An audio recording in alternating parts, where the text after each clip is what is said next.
22 முதல் 45 வயதுக்குள் பல பேருக்கு வர்ற ஒரு அமைதியான சோர்வு இருக்கு.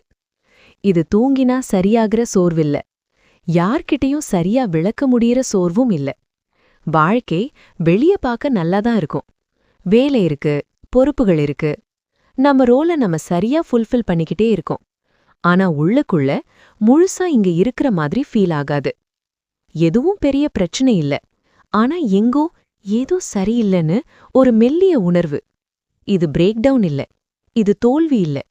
இதுதான் பல பேர் உடம்பு முதிர்றதுக்கு முன்னாடியே உள்ளுக்குள்ள மெதுவா முதிர ஆரம்பிக்கிற தருணம். இந்த நிலைய நாம பெருசா பேச மாட்டோம், பிஸியா இருக்கிறதால கவனிக்க மாட்டோம்.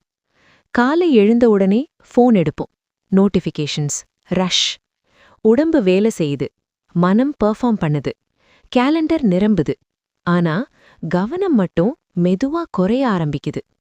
நாம எப்படி ஃபீல் ஆகுறோன்னு, நாம எப்படி வாழறோன்னு நாம நம்மையே கேக்குறத நிறுத்திடுறோம். அப்போ வாழ்க்கை ஃபங்க்ஷன் ஆகும், ஆனா மீனிங் இல்லாம போயிடும். இந்த மாதிரி இன்வர்ட் டயர்ட்னஸ் பொறுப்பு அதிகமா இருக்கிற வயசுல தான் அதிகமா வரும். ரிஃப்ளெக்ட் பண்ண நேரமே இல்லாத வயசுல. 20-40 வயசுல உடம்பு சத்தம் போடாது, மெதுவா பேசும். கழுத்து டைட் ஆகும், மூச்சு ஷாலோ ஆகும், எப்போதும் டயர்டா இருக்கிற மாதிரி ஃபீல் ஆகும். ஒன்னும் பிரச்சனை இல்லைன்னு நாம இதை இக்னோர் பண்ணிடுவோம். ஆனா உண்மையில உடம்பு கெட்டுப் போகல, அது கவனத்தை கேக்குது. கவனம்தான் முதல் கேர். காலை எழுந்த உடனே மெசேஜ் செக் பண்றதுக்கு முன்னாடி ஒரு நிமிஷம் பாஸ் பண்ணுங்க. மூச்சு எப்படி இருக்குன்னு கவனிங்க. உடம்புல எங்க டென்ஷன் இருக்குன்னு பாருங்க. ஏற்கனவே அவசரமா ஃபீல் ஆகுதான்னு கவனிங்க. ஜென்டி மூவ்மெண்ட் எக்ஸசைஸ் இல்ல, அது கான்வர்சேஷன். நாம ஆரம்பத்திலேயே கேட்க ஆரம்பிச்சா உடம்பு அப்புறம் இன்டர்பிரட் பண்ண வேண்டிய அவசியமே இருக்காது. இந்த வயசுல சாப்பாடும் காணாம போயிடும். நின்றபடியே சாப்பிடுவோம், ஸ்க்ரோல் பண்ணிக்கிட்டே சாப்பிடுவோம், மல்டி டாஸ்க் பண்ணிக்கிட்டே சாப்பிடுவோம். உணவு ஃபியூவல் ஆகிடும், நரிஷ்மெண்டாக மாற மாட்டாது. நீங்க எப்படி சாப்பிடுறீங்கன்னோ நீங்க எப்படி வாழறீங்கன்னதோட ரிஃப்ளெக்ஷன். சாப்பிடுறதுக்கு முன்னாடி 10 செகண்ட்ஸ் பாஸ் கூட போதும். நான் சேஃபா இருக்கேன்னு நர்வஸ் சிஸ்டம்க்கு சிக்னல் போகும். மெதுவா மென்று சாப்பிடுங்க. உடம்பு போதும் சொன்னா நிறுத்துங்க. இது டிசிப்ளின் இல்ல, இது செல்ஃப் ரெஸ்பெக்ட். பிரசன்ஸ் இல்லாம சாப்பிடுறவன் மெதுவா கேர அக்செப்ட் பண்ண மறக்க ஆரம்பிப்பான். மூவ்மெண்ட்டை நாம டீல் மாதிரி ட்ரீட் பண்ண ஆரம்பிக்கிறோம். கேலரிஸ் பர்ன் பண்ண, போஸ்டர் கரெக்ட் பண்ண, ஃபியூச்சர் ப்ராப்ளம்ஸை அவாய்ட் பண்ண. ஆனா மூவ்மெண்ட் பனிஷ்மெண்ட் இல்ல, கரெக்ஷன் இல்ல, அது உயிரோட இருப்பதுல பங்கெடுக்கிறது. 10 நிமிஷம் நடக்கிறது, ஒரு ஸ்ட்ரெச், ஒரு கான்ஷியஸ் ஸ்டெப். டெஸ்டினேஷன் தேவையில்லை. மூவ்மெண்ட் மெதுவா இருந்தா உடம்பு கோஆப்ரேட் பண்ணும். பர்ன் அவுட் எல்லா நேரமும் அதிக வேலை காரணமா வராது. அர்த்தமில்லாம ரிப்பீட்டா வேலை செய்வதால தான் அதிகமா வரும். இந்த வயசுல பல பேர் மனம் ஏன் இப்படி டயர்ட்னு புரியாம இருக்காங்க. மனம் ஃபெயில் ஆகல, அது தவறான விதத்துல ஸ்டிமுலேட் ஆகுது. கியூரியோசிட்டி குறையுது, லேர்னிங் நின்னுடுது, லைஃப் ரிப்பீட் ஆகுது. கியூரியஸா இருக்கிற மனசு உயிரோட இருக்கும். தினமும் கொஞ்சம் வாசிங்க, பிரஷர் இல்லாம கத்துக்குங்க.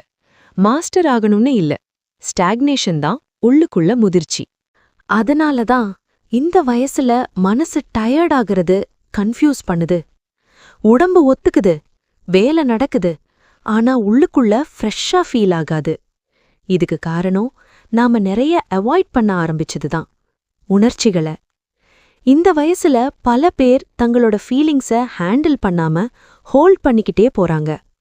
கோபம், விரக்தி, ஏமாற்றம், பழைய வலி, இதுக்கெல்லாம் இப்போ நேரம் இல்லைன்னு ஒதுக்கி வைக்கிறோம். ஆனா உணர்ச்சிகள் ஒதுக்கி வைத்தால் மறையாது, அவை மெதுவா கடினமா மாறும். அந்த கடினம்தான் பின்னாடி எக்ஸாஷனா, பிட்டர்னஸா, ஒரு உள்ளுக்குள்ள காலியான ஃபீலா மாறும். உணர்ச்சிகள் பலவீனம் இல்ல, அவற்றை அவாய்ட் பண்றதுதான் பலவீனம். நீங்க என்ன ஃபீல் பண்றீங்கன்னு முதல்ல ஒத்துக்குங்க. இது சரியா தவறான ஜட்ஜ்மெண்ட் வேண்டாம். இது என்னோட உணர்வு, அவ்வளவுதான். அத உடம்புல எங்க ஃபீல் ஆகுதுன்னு கவனிங்க. மார்புலா, கழுத்துலா, வயிற்றுலா? அந்த இடத்துக்கு மெதுவா மூச்சை அனுப்புங்க. சரி பண்ண முயற்சி வேண்டாம், அலோவ் பண்ணினாலே போதும்.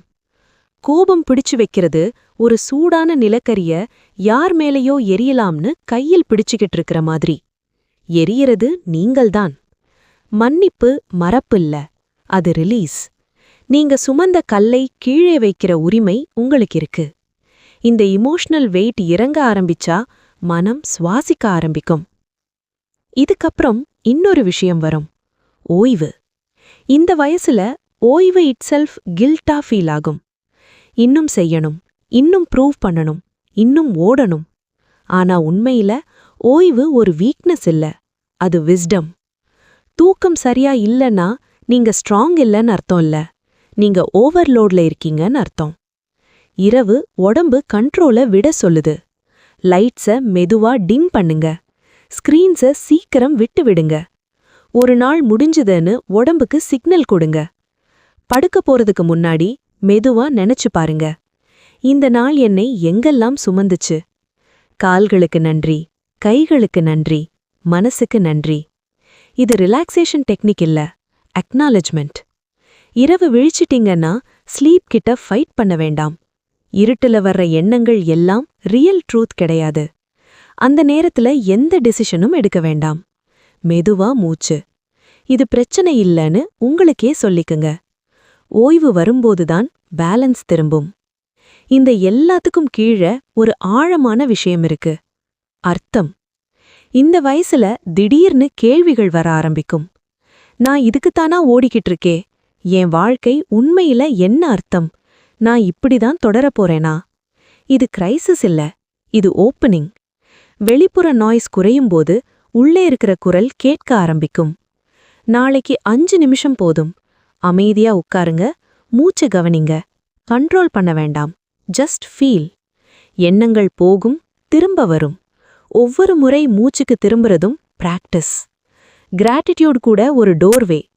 பெரிய விஷயங்கள் வேண்டாம்.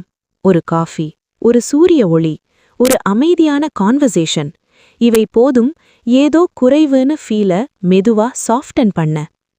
உங்க வாழ்க்கை இட்செல்ஃப் ஒரு அன்ஃபினிஷ்ட் ஸ்டோரி இல்ல, அது இன்னும் அன்ஃபோல்ட் ஆகிக்கிட்டு இருக்கு. இந்த எல்லா பழக்கங்களும் ரூல்ஸ் இல்ல, இன்விடேஷன்ஸ். ஆட்டோ பைலட்டை இன்டரப்ட் பண்ற இன்விடேஷன்ஸ். உள்ளுக்குள்ள முதிர்ச்சிய மெதுவா ரிவர்ஸ் பண்ற இன்விடேஷன்ஸ். உங்களை கேர் பண்ண நீங்க ப்ரொடக்டிவா இருக்கணும்னு இல்ல, யூஸ்ஃபுல்லா இருக்கணும்னு இல்ல, நீங்க உயிரோட இருக்கிறதாலேயே அது டிசர்வ் ஆகுது.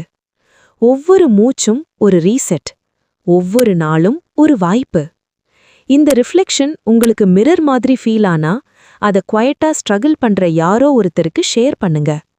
லைக் பண்றது அல்காரிதம்காக மட்டும் இல்ல, இந்த மாதிரி கண்டென்ட்டை தேடாம பாக்குறவங்களுக்காக.